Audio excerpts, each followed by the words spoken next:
How do everybody? This is Let's Be Real with Brett, and today I'm going to be reviewing my best Pixar movies, all ranked together, and a definitive list that I spent maybe like 2 hours on, a couple days worth. This is probably one of the hardest lists I've ever had to do. Pixar has such an amazing library of so many beloved movies that I grew up with, and new movies along the way that really transpired of how I think about animation films and the love I have for film in general. Many parts of this list could be rearranged, back and forth, maybe 2 and 3 switch. Scores that I give for them are what truly matter. We're gonna go least to best here because you gotta have that build up, you gotta have that anticipation. We're gonna be going with number 22, Cars 2. I just watched this movie the other day for the first time and I absolutely hate this film. This film is so beyond boring and so terrible that I don't think I would ever want to watch this movie again. In fact, I thought about making a movie review and probably a written review as well, just so it never gives me any kind of excuse to go back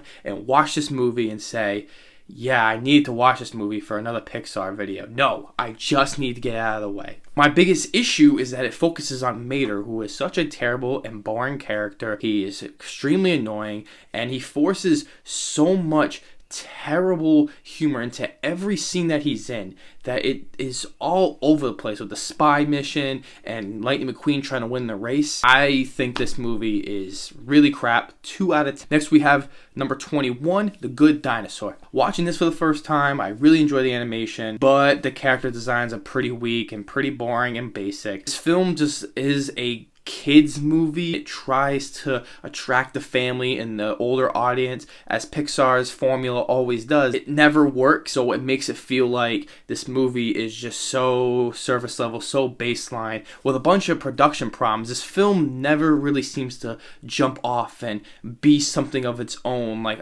many of these other somewhat new Pixar movies have been doing. I'm going to give Good Dinosaur a 2 out of 10. Next on the list we have is Cars 3 at number 20. This is basically like Rocky 3 and Rocky 4 all combined into one movie, and now we have Cars 3. Cars 3 is one of those films that if you're a big fan of the franchise, you're absolutely going to love Cars 3. But for me, the first half is so increasingly and drawingly boring. Nothing really happens that draws me into this movie. I think Lightning McQueen is an okay character at best. It feels like a movie we've already seen before, so nothing makes it stand out at all. I'm going to give this film a 3 out of 10. Next on this list is the highly anticipated, really long-awaited sequel, Finding Dory, at number 19. Finding Dory was that one movie that when I first watched in the theater, I was like, wow, this was a great movie, really stuck into my heart, really felt that Finding Nemo-esque that I was really hoping for in a sequel. But then when you watch it again, it doesn't hold up at all. I realized maybe Finding Nemo wasn't the movie that needed a sequel. Maybe it was Incredibles 2 that should have came out way beforehand. You try to build Dory up as this main character, but the problem is she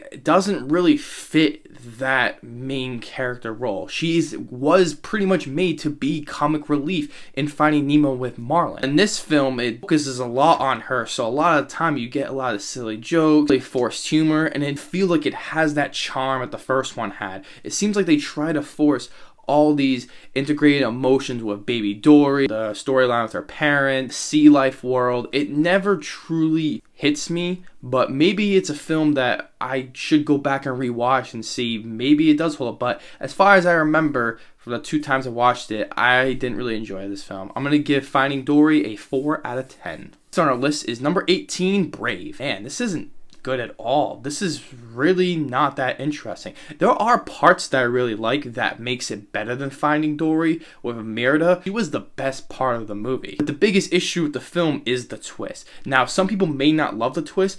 I actually like the twist, but here's the catch. The twist never really works in fruition of what the story's trying to accomplish. In the middle of the film, nothing really happens. I was just increasingly bored and just not really into the film at all, which is a massive disappointment considering this had such a nice premise and a nice first act, but the second act feels so hollow and feels so dry that I was never really into it. The third act does get better, but overall, I just don't really enjoy this movie that much. So I'm going to give that movie a 4 out of 10. Next on the list is number 17, Monsters University. It's very forgettable, and I've only seen it once. Maybe I'll give it a rewatch one day, but I just remember not really gaining that much from it. It's not a bad film by any means. You got Billy Crystal and John Goodman coming right back in the roles, as along with all the other characters coming into this college life. It's fun. It honestly feels forgettable at best. So 5 out of 10 for me. Number 16, Cars. Cars is that one film that I've never really been able to enjoy. I've seen it many times. It's very inconsistent with its pacing. Sometimes it's really fast and really exciting of what's going on, especially the racing scenes are really well done. But then when you get to Radiator Springs, you get some really fun and touching moments, but you also get times where it's just so repetitive and added character development that never really feels like it pushes forward. Number 15, we got the newest Pixar film, Onward. Onward is a fun medieval adventure between two brothers that does have really enjoyable moments. It's just kind of average at best. I like the production design of how everything looks between the medieval things and the creatures, but it always feels kind of surface level and they never really dive into it. It's just an excuse to have something different within the Pixar universe. So very disappointing movie with good voice casting. Overall, forgettable, I would say. 5 out of 10 for me. Up number 14 is A Bug's Life. I think it's still a good film either way. You got a bunch of cool characters, a really great villain, and really enjoyable animation, especially for its time. I'm going to give A Bug's Life a 6 out of 10. Number 13 is the highly anticipated Incredibles 2. Incredibles 2 always felt like a good movie. Never really felt like it was boosting towards what I think it should have been. And maybe that's just due to expectations I have with this film. Overall, I really enjoyed the film, and I'd probably give it a 6 out of 10. Number 12, we have Inside Out. I love it when it first came out, but after a couple rewatches, I realized yeah, it's a good movie, but I feel like there's a lot more they could have did with it. It is very funny, has great voice casting, and has incredible animation. Rest in peace, Bing Bong. You are the best. Number 11, we have Coco. Probably one of Pixar's most beautiful, engaging, and expressive Pixar films that I have ever seen. Cinematography and production and animation looks absolutely incredible. The third act can get a little messy with a twist you kind of do see coming, which is a little bit disappointing, but it definitely does work. It's fun, it's charming, and really packs the heart like every other Pixar film does. I'm going to be giving Coco an 8 out of 10. Number 10 is Finding Nemo. Finding Nemo is a film that I grew up watching all the time, especially in the earlier Pixar days. It is such a fun, explorative film that has a great story and is just about the journey. Beautiful animation, really memorable, great moments in animation history, extremely funny, and really does get the job well done. I know a lot of people really love Finding Nemo, but me, I don't know why, I just never truly got attached to it, and that might just be personal preference. So I'm going to be giving Finding Nemo an 8 out of 10. Number 9, Toy Story 4. I am a rabid Toy Story fan. It is just such a film that you realize it needs to be made because Woody's journey was never done. Maybe with Andy it was done, but for Woody it was never truly finished. It has everything you would want a Toy Story film with the most heart. It's probably the funniest Toy Story film. It has some really great side characters that are in it, like Duke Kaboom. This film is more of a Woody film than an actual Toy Story film, which works incredibly well. I absolutely love Toy Story 4. I'm going to be giving Toy Story 4 a 9 out of 10. Number 8, we have Monsters, Inc. It is one of those films that I absolutely love. I can watch it all the time. It has the great pairing of Mike and Sully. It is extremely funny, really adventurous. You got a great villain of Randall. So I'm going to give Monsters, Inc. a 9 out of 10. We're at number 7. I have Toy Story 3. I can't get enough of Toy Story 3. I truly think this is a masterpiece. And to say that it is similar to Toy Story 2, it is in a sense, but I have always thought it was different. It's all about the journey that we've had from 1 to 2 and now 3. We're going in a completely different environment. A bunch of great side characters like Ken and all the other villainous characters that are at the daycare center. I love all of Bonnie's new toys that we meet as well. Action scenes are really done well, and it has all the humor and everything great you expect from a Toy Story film. The ending has an amazing ending. Probably one of the best of the decade that solidifies everything that a Toy Story fan would want, and it brings that journey all together. It's just perfect all the way around. 10 out of 10 for me. Number 6 is Up. Up was a movie that I really enjoyed growing up, but I never really rewatched it a ton. I watched it maybe 2 or 3 times until yesterday. I actually rewatched Up and I was like, wow, this movie is just incredible. We can talk about that 11.5-minute beautiful, amazing opening. Probably one of the best of the decade. It's clearly the most memorable.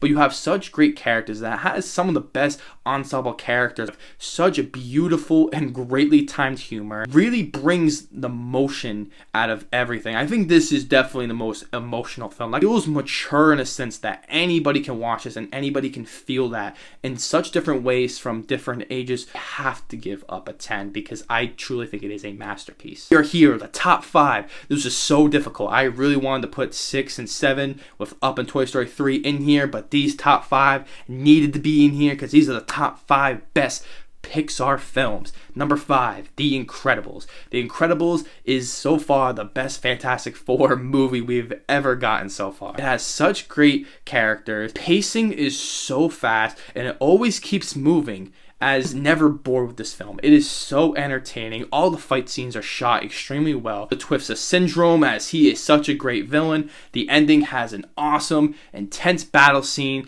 that really captures everything, that the energy and the excitement that the whole film had all together. Incredibles, again, I think is a masterpiece. 10 out of 10. Number 4, the golden boy, Toy Story. I absolutely love Toy Story. I'm going to keep saying it. Such a great, simple story, but it also has complexity to these characters and makes them feel really well developed with Woody and Buzz trying to share their own. It's such done in a perfect level. It's a great animated film, and it's only about around 80 minutes and change, so it cuts right to the point with barely any filler. How can this film not be perfect? Because I truly think it's perfect. You can point out some other things, but I think it's a masterpiece. 10 out of 10. This list is WALL-E at number 3. WALL-E is its most big and luscious and beautiful animated movie. It definitely has the best cinematography and probably some of the best animation. The opening is absolutely beautiful with hardly any dialogue of just watching WALL-E go around, live his everyday life with his routine. But the biggest thing about this film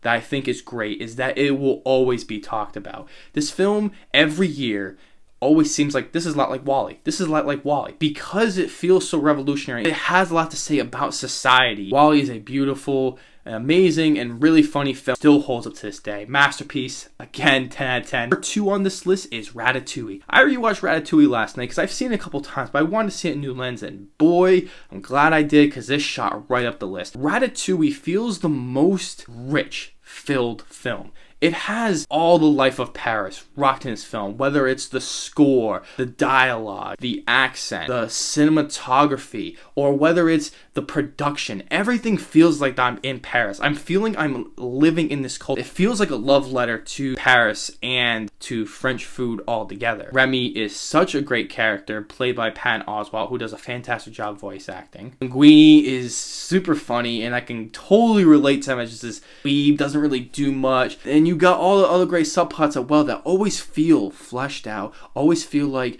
everything that is said as a subplot, they always go through and it always makes sense. It feels like Pixar's most mature film, I would say, as well, that it feels like it could stand the test of all the other great films as well. There's nothing babyish about Ratatouille, and that's what I really enjoy about it. Sure, it may not be one of my favorites considering I haven't watched it all the time, but if we're going for best, I have to say it's definitely one of the best. Ratatouille is a masterpiece, and I want to keep rewatching this film more than the other ones because I want to grow that love that I can see with this film. I'm going to give this a 10 out of 10. And now we are at number 1. What is the one movie that I haven't spoke of yet? I don't know if you've seen some other movies of all time. You know exactly what this film's going to be. This film is Toy Story 2. It's the movie that I grew up on and I've loved since I was a kid. Be nostalgic talking, but I have seen this movie a million times, and I've actually seen this film at least 3 times in my movie review lenses, and not seeing it as a kid and actually writing notes down. I gotta say, there is not a flaw I really do have with Toy Story 2. Sure, I've seen a criticism that says that it doesn't do much from the Toy Story, but what do you expect? The first Toy Story was fantastic. It dives into another section of Toy Story. What more could you ask for? I love the dinosaurs. dynamic of Woody finding out his past and the Woody's Roundup game with Jesse and Bullseye being great characters, and also having Stinky Pete as a great villain. And of course, there's a bunch of really fun gags, really fun sequences that they go through, especially in Al's Toy Barn. I love Al. I think he's one of my favorite humans in the Pixar world. He's just so weird and so goofy, and he has such amazing lines that basically turned into memes now. Love the airport scene. I think it's just so creative and it's so exciting. Toy Story 2 always captures emotion, always captures everything that was great about the first Toy Story and animated films in general. Kids can love it, adults can like it, even the elderly can like it. Anybody can love Toy Story 2. You can put your Pixar list down below. I would love to know, what are your favorite Pixar movies? Please like and share the video. It really helps out the channel, as well as subscribing, as that is the big main vocal point. I appreciate everyone who has subscribed to my channel so far. You guys have been great. As always, thank you guys for watching, and I will see you guys in the next video.